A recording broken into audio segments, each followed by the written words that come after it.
সারাটা দিন আমার ভীষণ ভালো গেছে। এটা হলো জন্মদিনের রাত, এখন প্রায় রাত হয়ে গেছে, অনেকটাই রাত হয়ে গেছে। সকালবেলা দুপুরবেলা দেখেছো জমজমাট খাওয়া দাওয়া হয়েছে, তারপরে মা আমাকে ঠাকুরবাড়িতে নিয়ে গেছে, ওখানে পুজো দিয়েছে। এখন কেক কাটিংয়ের পালা।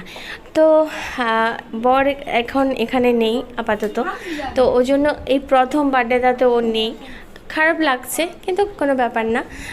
কিছু কিছু সময় কিছু কিছু পরিস্থিতি মেনে নিতে হয়। তো আমার মা ও ও থাকলেও প্রত্যেকটা বছর এগুলো আমার মা করে। আর পায়েসটা দেখতে পাচ্ছ, এটা আমাদের বার্থডের কমন। সন্ধ্যাবেলা দাদার বার্থডে, আমার বার্থডে, মা এটা করবেই। আমরা যদি বাড়িতেও না থাকি, মা এটা করবেই। তো কতদিন এরমভাবে বার্থডে কাটাতে পারবো, এখন হয়তো কাছে আছি বলে যেতে পারি বার্থডের সময়, জানি না। কিন্তু আমি চাইবো আমার প্রত্যেকটা বার্থডে যাতে যে আমাকে জন্ম দিয়েছে তার সঙ্গে আমি কাটাতে পারি। তো ভালো লাগে এইভাবে যখন মা অনেক কিছু করে। মার জন্য আলাদা করে, মা আমাকে আলাদা করে কিছু দেবে, সেটা আমার কোনো দিনই চাওয়া পাওয়া নেই। 365টা দিনই মা আমার জন্য করে, বা সন্তানের জন্য প্রত্যেকটা মাই করে।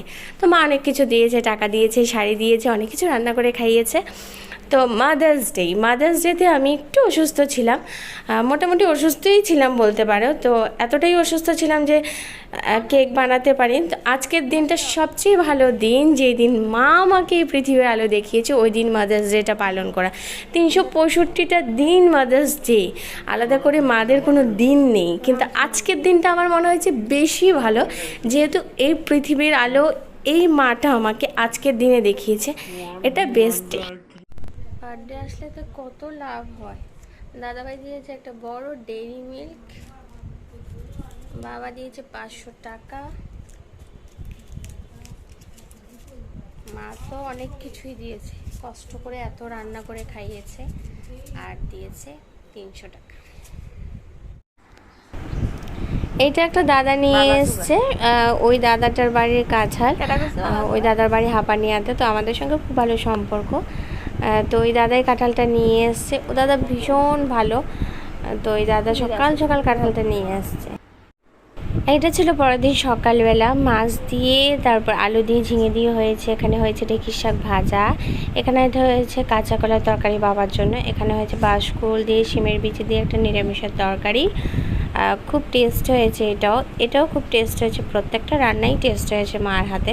এখানে ডাল আছে। তো মা প্রত্যেক দিন একটা দুটো তিনটে চারটা করতে করতে 5-6টা রান্নাই করে ফেলে। কালকের মাছের তরকারি, কালকের চিকেনের তরকারি, এটা আমি ছোটোবেলা থেকে দেখছি। আমার বাড়িতে 5-6টা রোজ লেগে থাকে। আর এখন বাবার অসুস্থতার কারণে বাবা অনেক কিছুই খায় না, তো ওই জন্য বাবার জন্য দুটো আলাদা থাকে সব সময়, ওই জন্য আরও বেশি হয়ে যায়। আর আজকে সকালের খাওয়াটা ছিল এত মজার, কাঁচা লঙ্কা, পেঁয়াজ, শাক ভাজা, কালকের মাছের তরকারিটা এত টেস্ট হয়েছিল, এখনও মুখে লেগে আছে মনে হচ্ছিল।